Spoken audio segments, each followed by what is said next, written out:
Padre, del Hijo, del Espíritu Santo. Amén. Ven, Espíritu Santo. Ven, Padre de los pobres. Ven, dador de todos los dones. Ven, Espíritu Paráclito. Ven, Espíritu Divino, manda tu luz desde el cielo. Padre amoroso del pobre, donen tus dones espléndido, luz que ilumina las almas, fuente del mayor consuelo. Ven, dulce huésped del alma, descanso en nuestros esfuerzos. Ven, Espíritu Divino de Dios. Ven, Espíritu Divino de Dios. Llena mi vida con tu amor. Llena de paz mi corazón.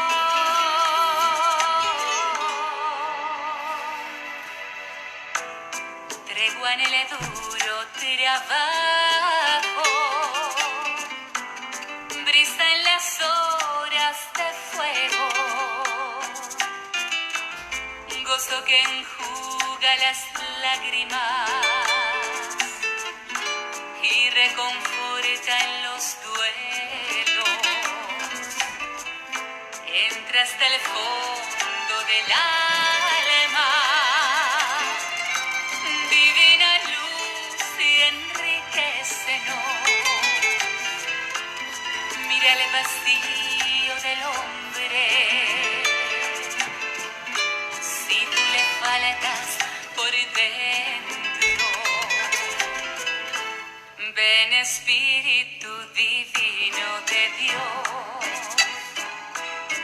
Ven, Espíritu Divino de Dios. Llena mi vida con tu amor. Llena de paz mi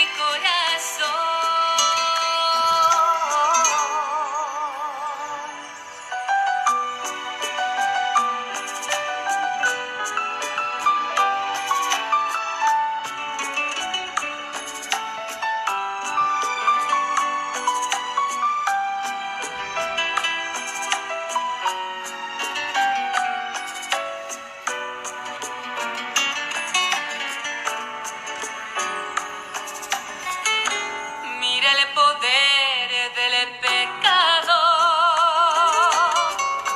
cuando no envías tu aliento.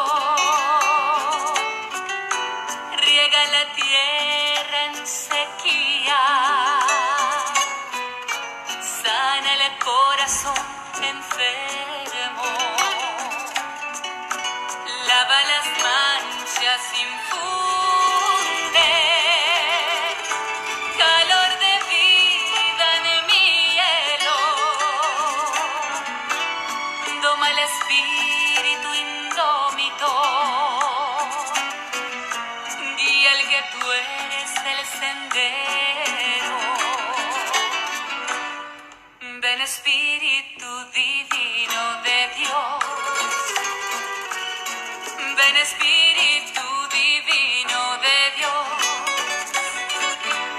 Llena mi vida con tu amor. Llena de paz mi corazón.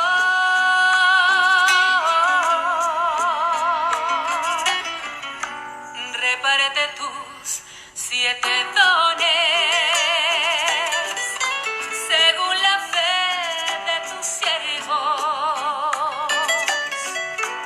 Por tu bondad y tu gracia, dale al esfuerzo su mérito. Salva al que busca salvarse y danos tu gozo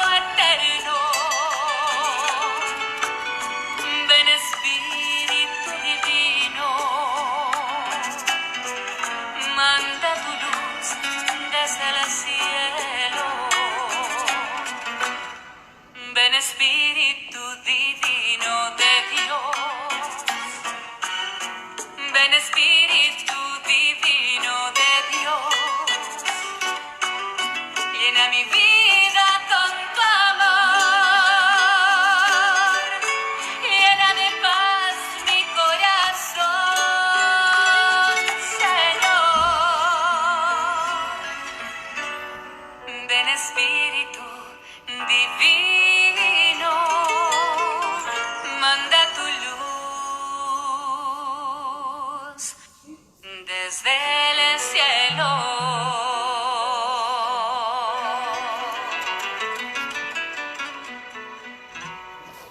Manda tu luz desde el cielo.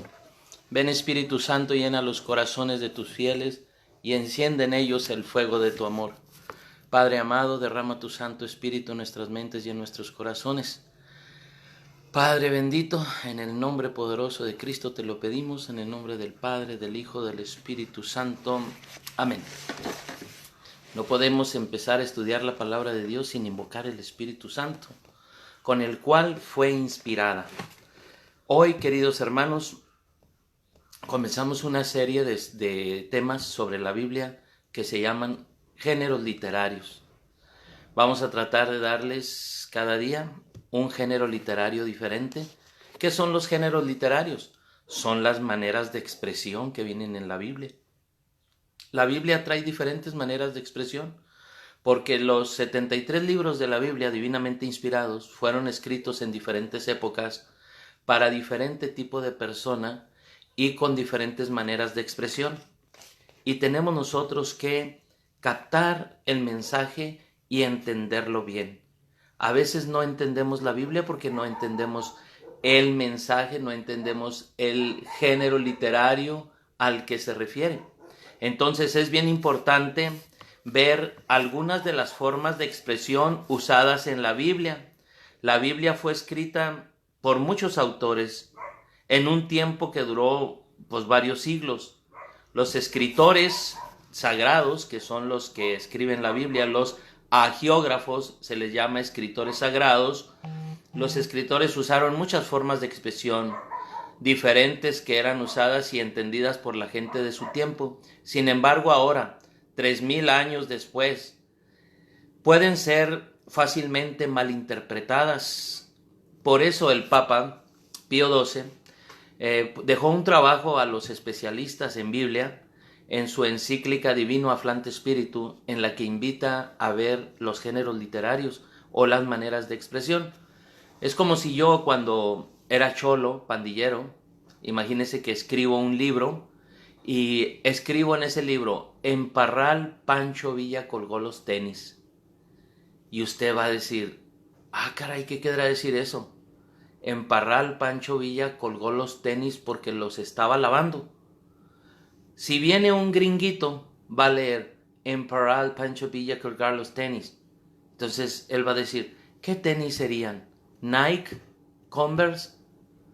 ¿De cuáles tenis serían? ¿Por qué colgar los tenis? Entonces, para poder comprender, tienen que investigar. ¿Quién escribió el libro? Pues un cholo, un pandillero. ¿Tenía un caló ese pandillero? Sí. ¿Y qué significa para ese pandillero o para ese cholo colgar los tenis? Morirse. Oh, dice el gringuito, ya entender, en Parral Pancho Villa morirse. Así son las maneras de expresión en la Biblia. Cuando dice, por ejemplo, traigo el corazón hecho pedazos, no quiere decir que el corazón esté picadito así, sino quiere decir que trae mucho dolor en su interior. Corazón es la parte interna del ser humano y no simboliza el corazón, que es el músculo que bombea sangre para los judíos. Entonces, hay diferentes maneras de expresión. Podemos ver infinidad de ellas, pero las más importantes vamos a ver ahí, como por ejemplo cuento religioso con mensaje. Esta forma de expresión se parece a los cuentos o fábulas que el pueblo inventa para dar un mensaje o una enseñanza.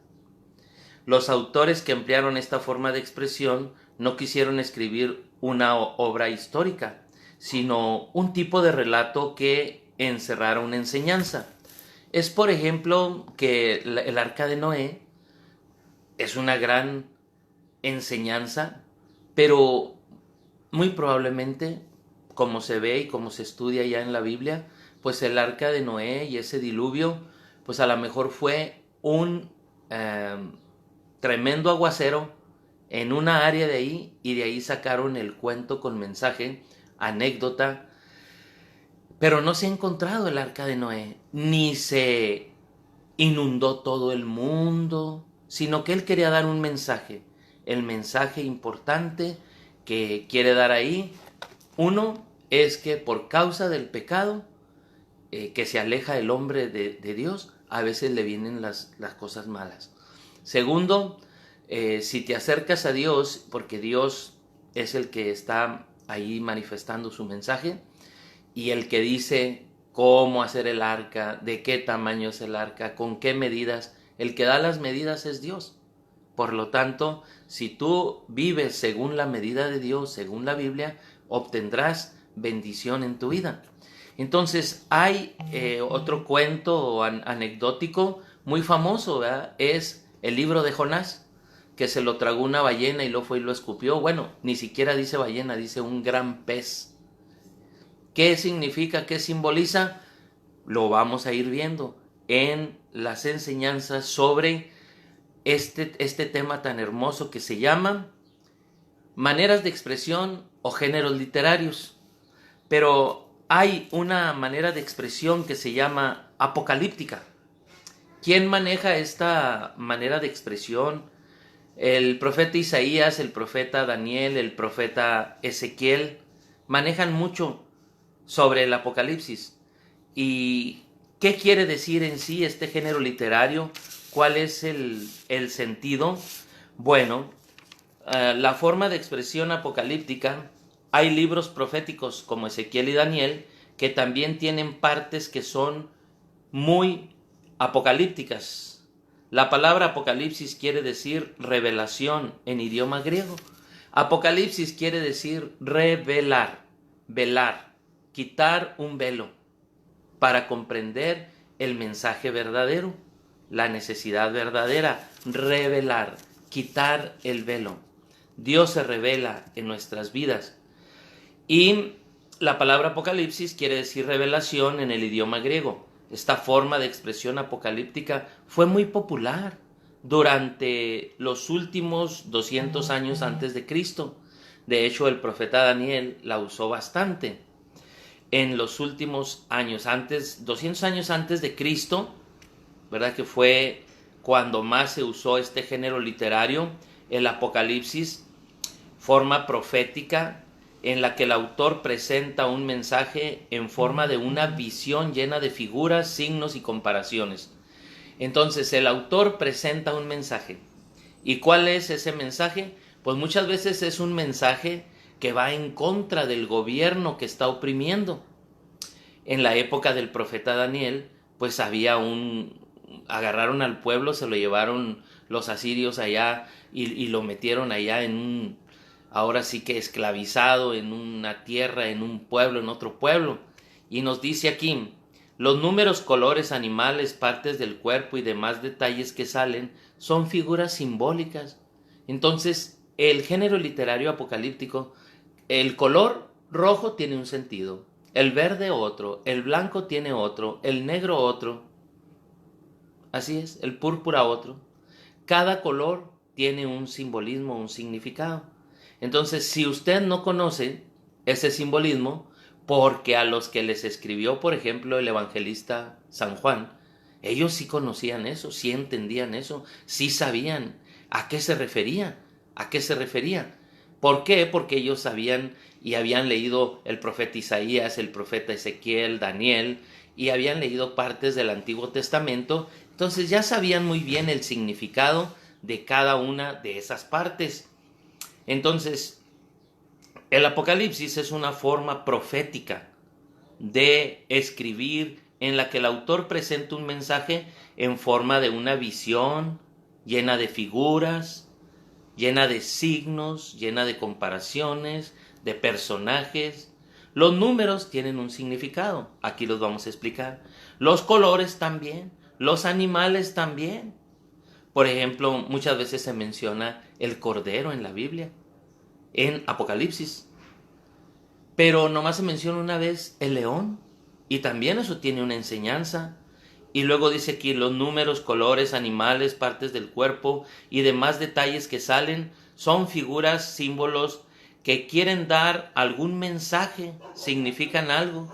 Entonces siempre los ángeles, siempre los ancianos, va a haber ahí en el Apocalipsis hasta imágenes que usted va a decir, ah, caray, ¿eso qué significa?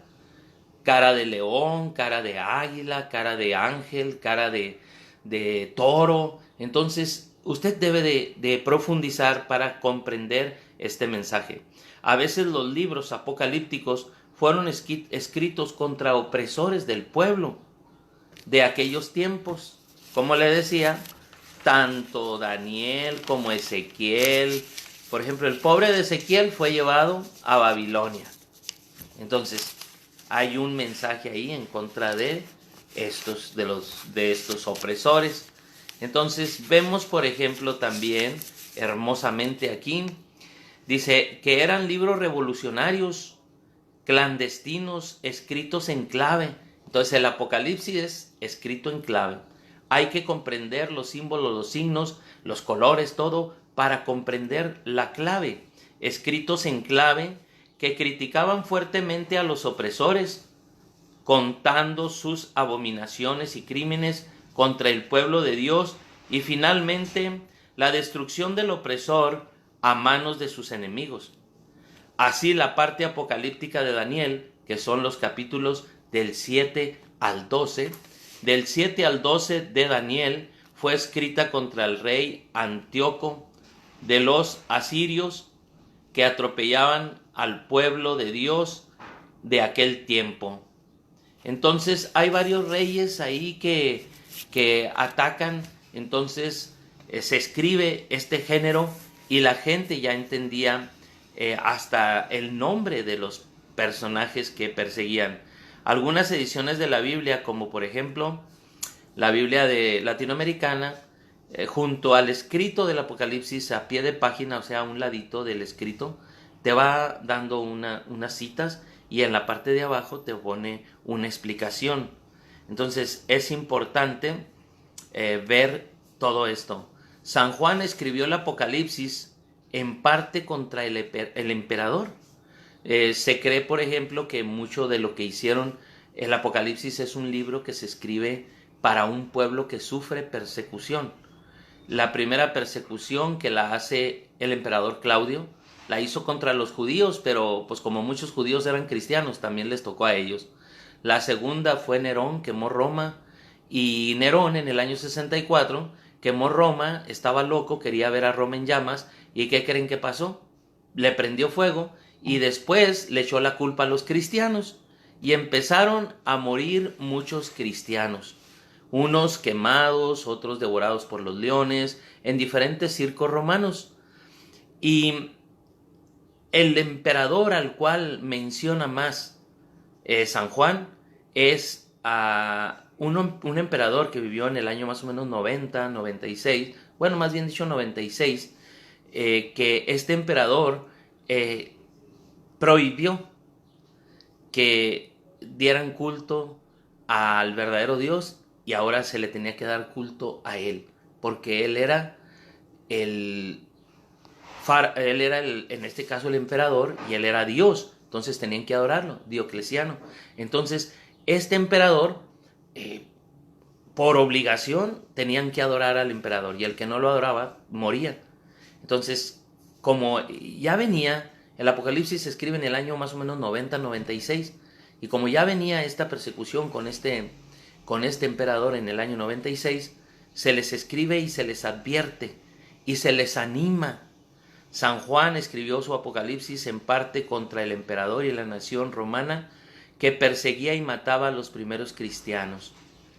Entonces, varios números, varios símbolos, varias frases que vienen ahí es en contra de los emperadores. Y estos libros apocalípticos, que son el Apocalipsis, parte del libro de Ezequiel, capítulo 40 al 48, y Daniel, capítulo del 7 al 12, en los evangelios, los relatos del fin del mundo también contienen elementos apocalípticos, como Mateo, capítulo 24, y algunos otros ahí. El Apocalipsis en sí es un género literario muy interesante, muy hermoso. Y yo quiero, queridos hermanos, en esta hora, hablar un poquito acerca de ese género literario. El Apocalipsis, usted lo primero que tiene que saber, está escrito para animar a la fe a todos los personajes, a todos los cristianos, ya que se cuiden de ciertos personajes, que en este caso es los emperadores y la ciudad de Roma y algunos perseguidores, en este caso, que están a favor de lo que se decía en esa época, que era el emperador el que mandaba, etc. Entonces la persecución sería en todo lo que en aquel tiempo Roma era ahora sí que el más imperio más grande. Entonces, como el imperio era grande, pues todo el imperio que abarcaba estaba grandísimo, desde Roma, desde España, hasta lo que se conoce como Palestina, Tierra Santa, por allá, por aquellos rumbos.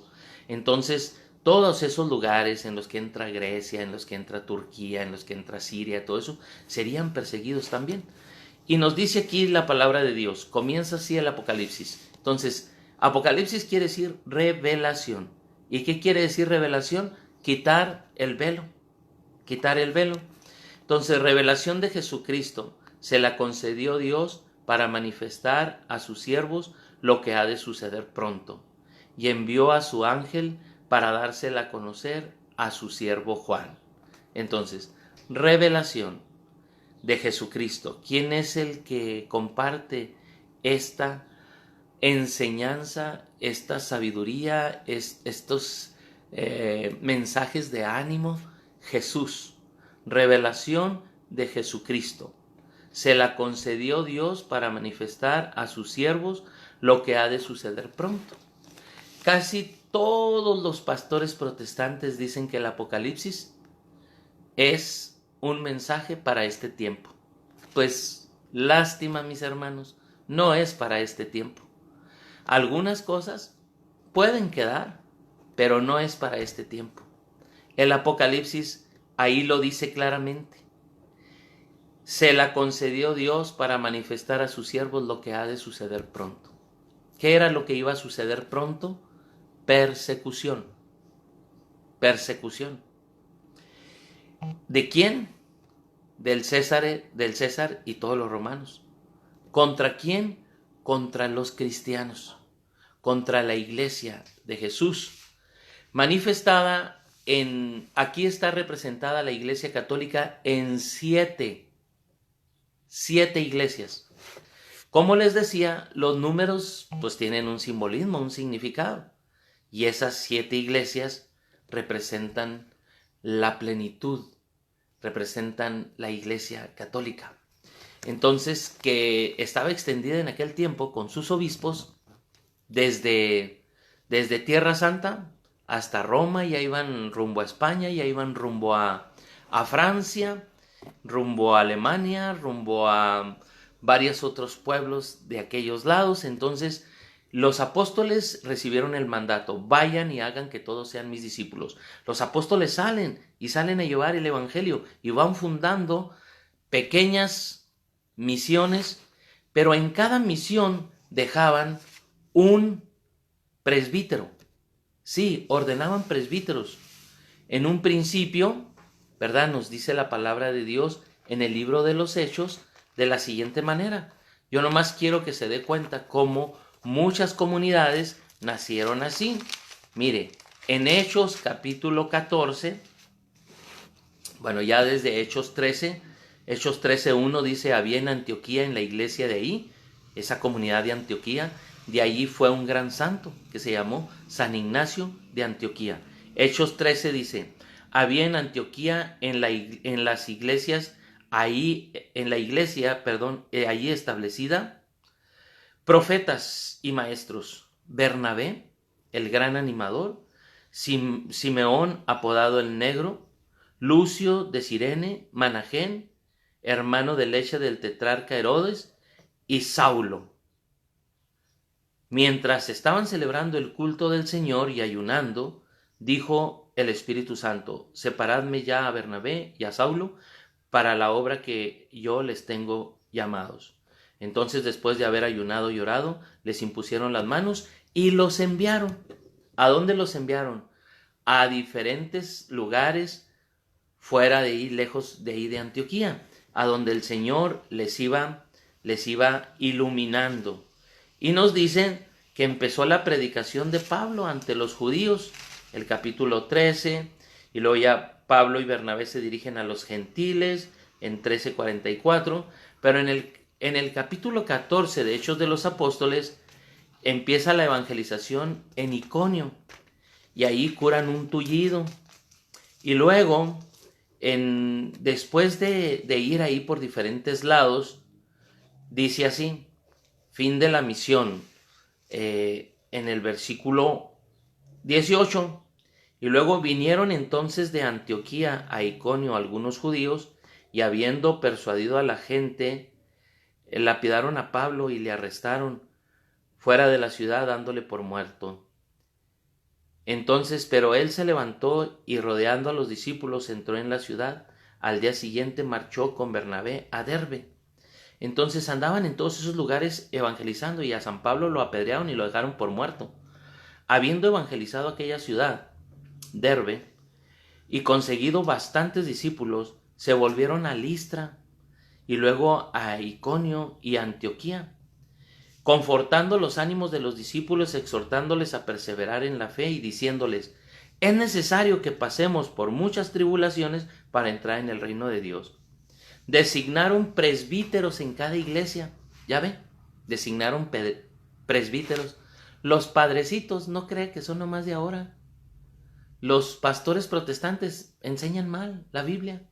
Ordenaron presbíteros, había misa, había culto.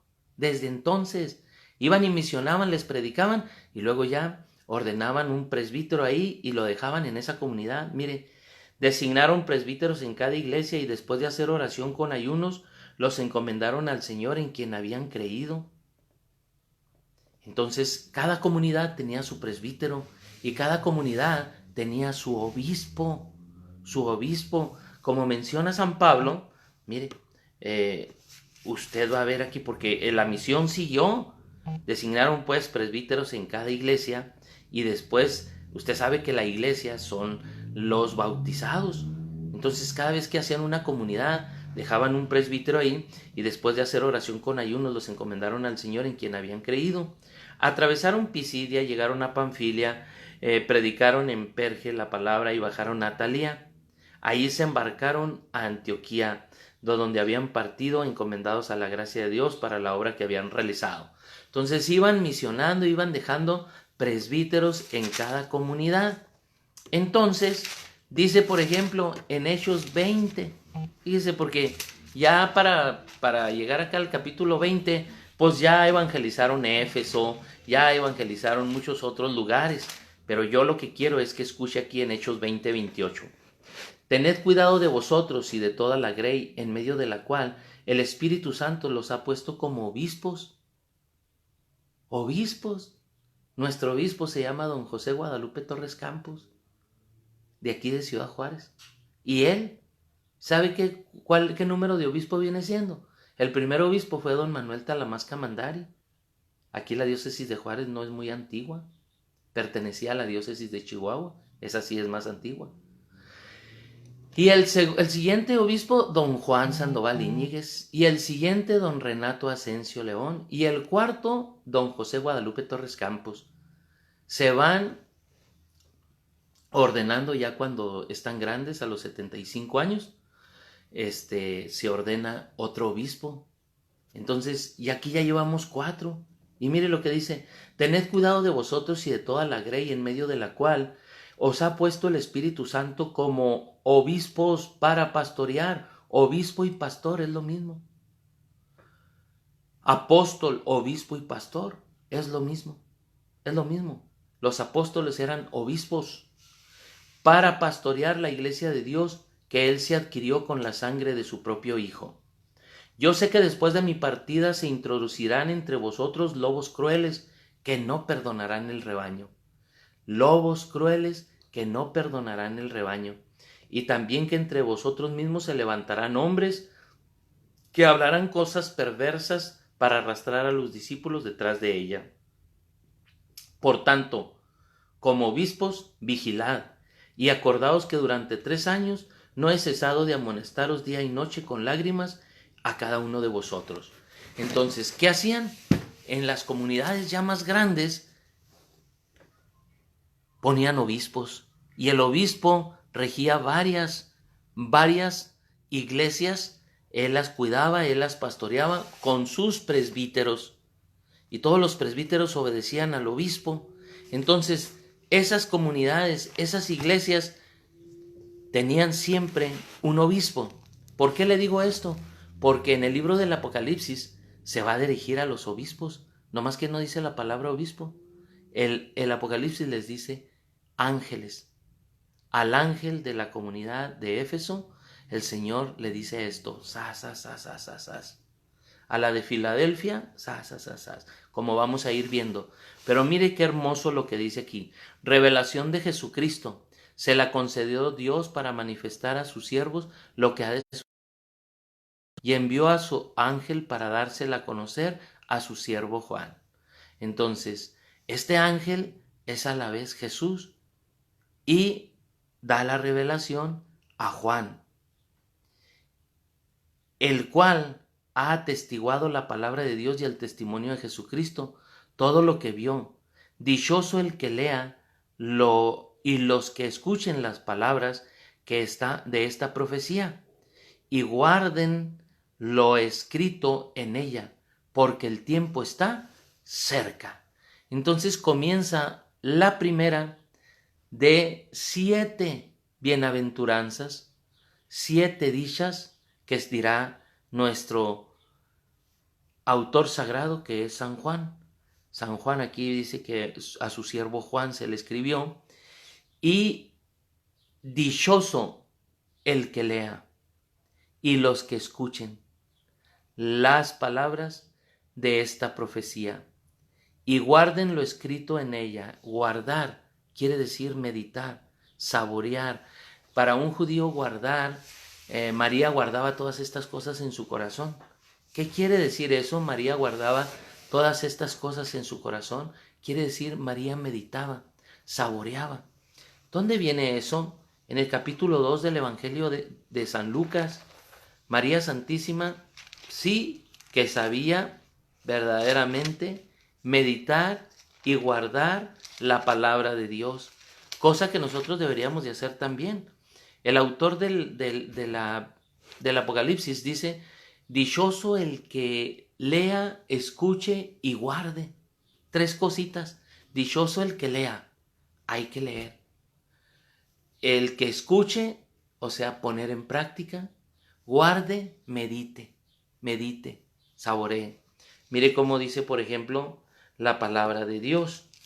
Dice así en Lucas 2:19.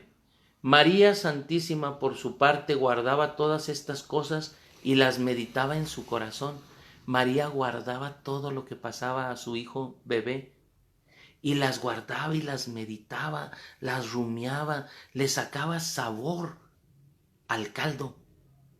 María sabe guardar la palabra de Dios, sabe meditarla, sabe escucharla, tanto que el mismo evangelista lo dice de palabras de Santa Isabel. Miren Santa Isabel lo que dijo en Lucas 1:39. Dice así Lucas 1:39. En aquellos días se puso en camino María y se fue con prontitud a la región montañosa, a una ciudad de Judea. Entró en casa de Zacarías y saludó a Isabel. En cuanto oyó Isabel el saludo de María, saltó de gozo el niño en su seno. Isabel quedó llena del Espíritu Santo. María deja llena del Espíritu Santo a su prima, es transmisora del Espíritu Santo. Su prima Santa Isabel y Juan en el vientre quedaron llenos del Espíritu Santo, y ella exclamó a gritos: bendita tú entre las mujeres y bendito el fruto de tu seno. ¿De dónde a mí que venga a verme la madre de mi Señor? Porque apenas llegó a mis oídos la voz de tu saludo, saltó de gozo el niño en mi seno. Feliz, dichosa, bienaventurada tú que has creído. María creía, es la primera en creer, porque se cumplirán todas las cosas que te fueron dichas de parte del Señor. Entonces María es dichosa porque cree, porque guarda, porque escucha. Y miren lo que dice Lucas 2, 51, bueno, desde el 50. Pero ellos no comprendieron la respuesta que Jesús les dio. Bajó con ellos Jesús, vino a Nazaret y vivía sujeto a sus padres. Su madre conservaba cuidadosamente todas estas cosas en su corazón. Palabra de Dios, te alabamos, Señor. Se fija que hay una mujer que guarda, que sabe meditar la palabra de Dios y que nos enseña a nosotros a meditar, a saborear la palabra de Dios. Esa mujer se llama María. Mire lo que dice aquí. Revelación de Jesucristo. Entonces viene una revelación. Dios se revela. Toda la Biblia es revelación. Pero aquí está de una manera el mensaje porque el autor está preso en la isla de Patmos. Hay persecución. Y como está preso en la isla de Patmos, cuando leen los soldados a ver qué mensaje están dando, pues no le entienden nada. Revelación de Jesucristo, pues no entiende nada de lo que viene aquí. Y luego está lleno de símbolos, signos y todo eso, pero el pueblo sí entendía. Entonces salía el escrito, el rollo, y no había ningún problema. Y ni siquiera sabían que estaba hablando en contra del Imperio Romano y del César y de ellos. Y eso lo vamos a ver aquí, lo vamos a aprender, porque este cursito que les voy a dar, los lunes va a ser este género literario, el martes va a ser otro género literario, el miércoles otro, el jueves otro y el viernes otro. Vamos a ver así 5 géneros literarios, pero vamos a ver bastante el apocalíptico. El del Apocalipsis, recuerden, todos los lunes para que no se lo pierdan.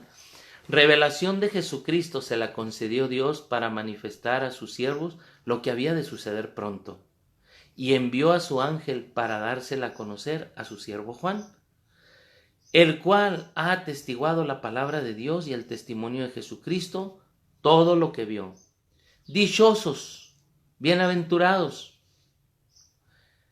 todos aquellos, ¿verdad?, que leen y escuchan las palabras de esta profecía.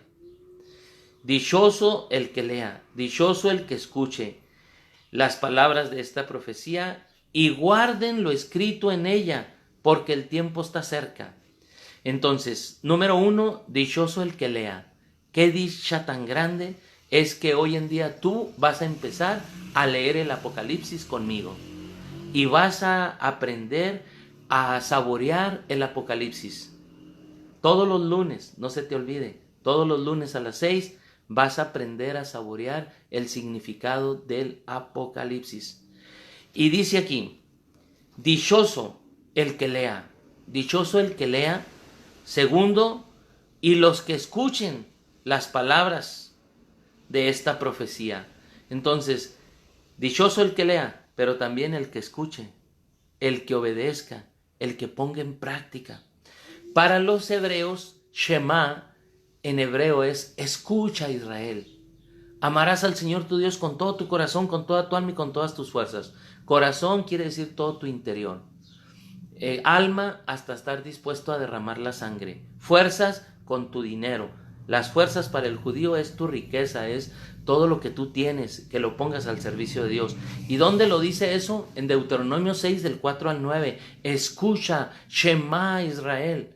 Jesús hasta llegó a preguntarle a los grandes hombres sabios de su época. Les dijo, ¿qué te dice la palabra de Dios? ¿Qué lees? Y dicen ellos, escucha, Israel, amarás al Señor tu Dios con todo tu corazón, con toda tu alma y con todas tus fuerzas. Y dice Jesús, vete y hazlo pues. ¿Y quién es mi prójimo?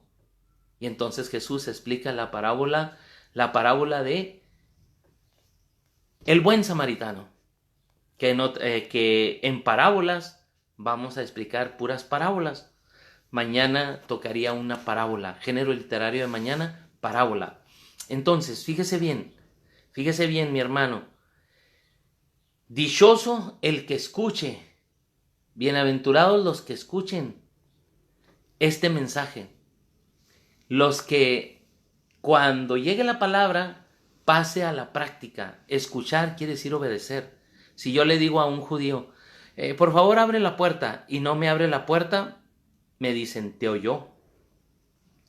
Pero si le digo, abre la puerta, y abre la puerta, se levanta y abre la puerta, me dicen, te escuchó. Escuchar es obedecer.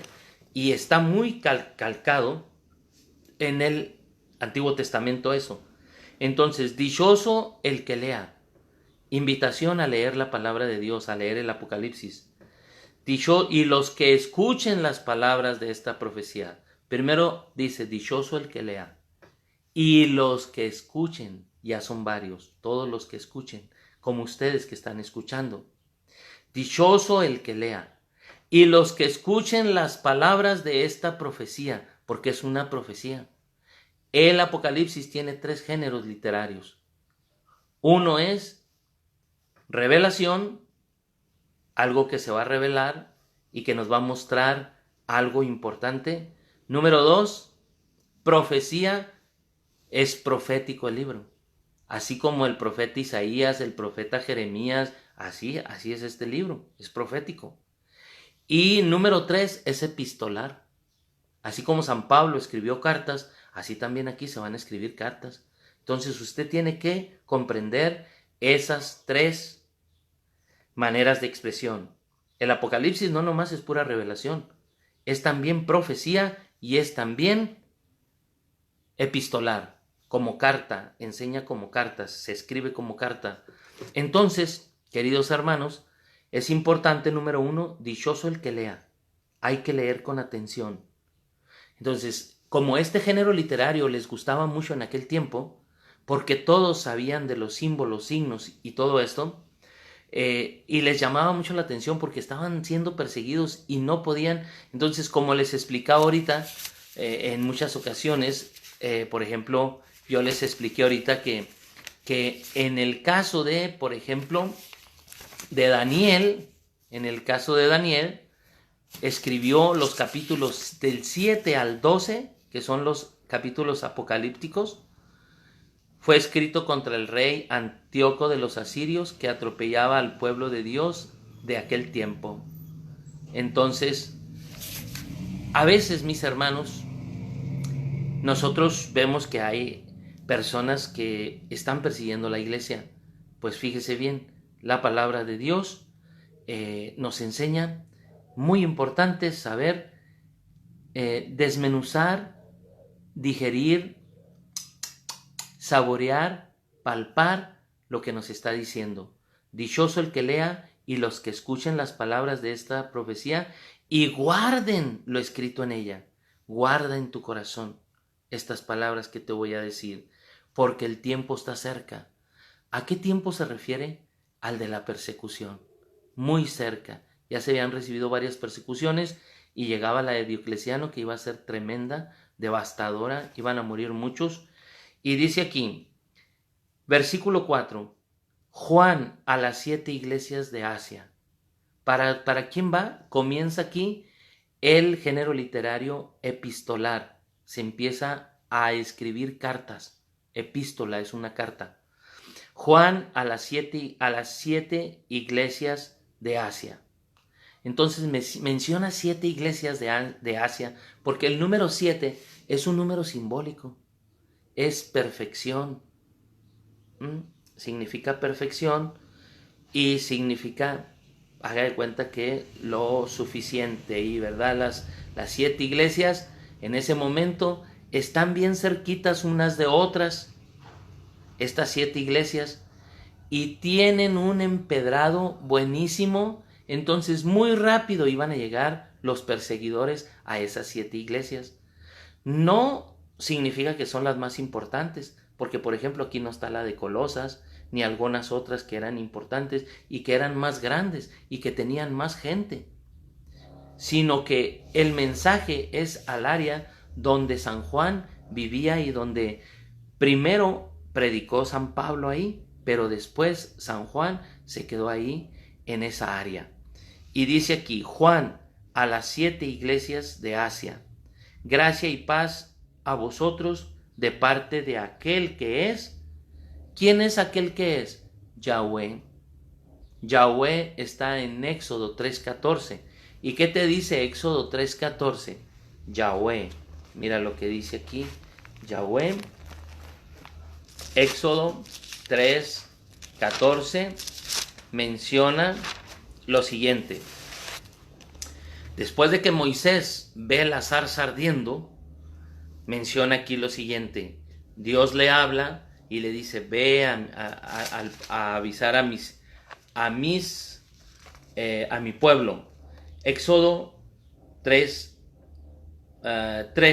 dice, contestó Moisés a Dios, si voy a los israelitas y les digo, el Dios de vuestros padres me ha enviado a vosotros, y ellos me preguntan, ¿cuál es su nombre? ¿Cuál es el nombre de ese Dios del que tú vienes? ¿Qué les responderé? Dijo Dios a Moisés, Yahweh, yo soy el que soy. Y añadió, así dirás a los israelitas, Yahweh me ha enviado a vosotros. Siguió Dios diciendo a Moisés, así dirás a los israelitas, Yahweh, el Dios de vuestros padres, el Dios de Abraham, el Dios de Isaac y el Dios de Jacob, me ha enviado a vosotros. Este es mi nombre para siempre, por él seré recordado de generación en generación. Yahweh.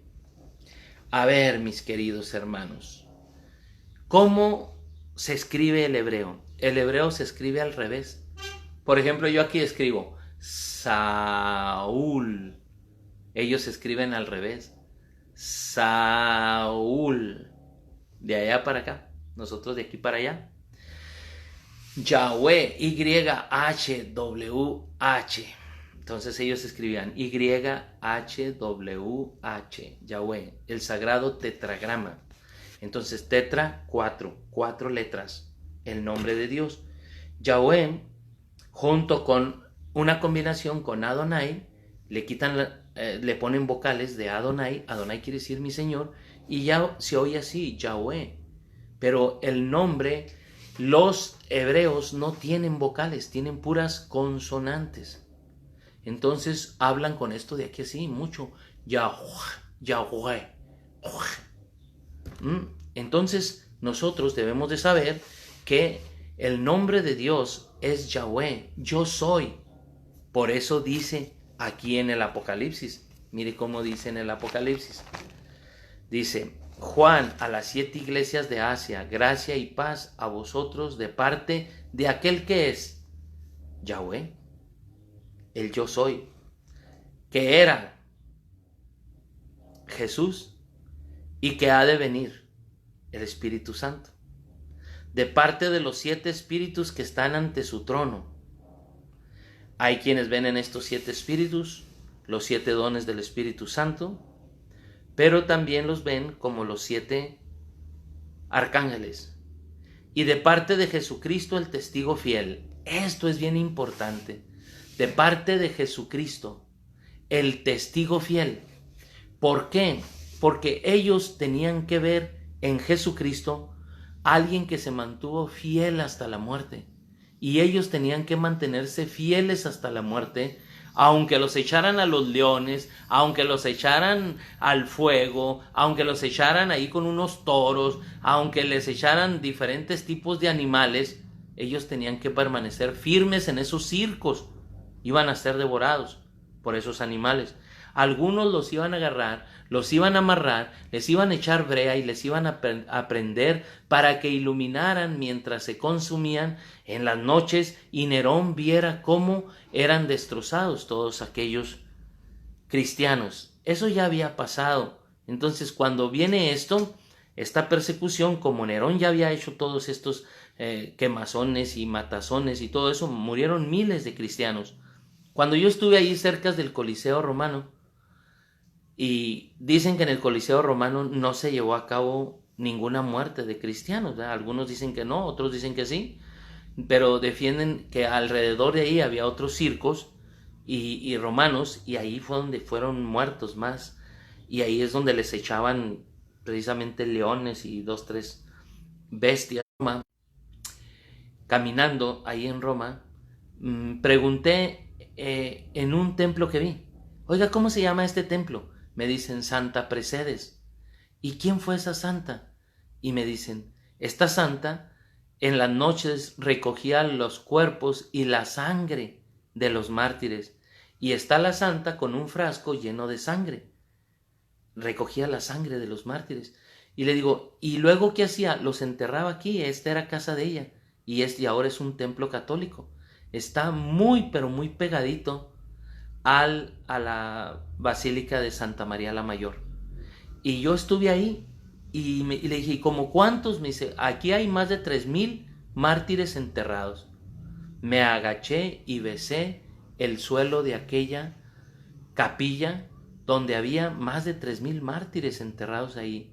Cristianos que dieron la vida en esa época, en esa terrible época. Entonces, fíjese bien lo que dice aquí.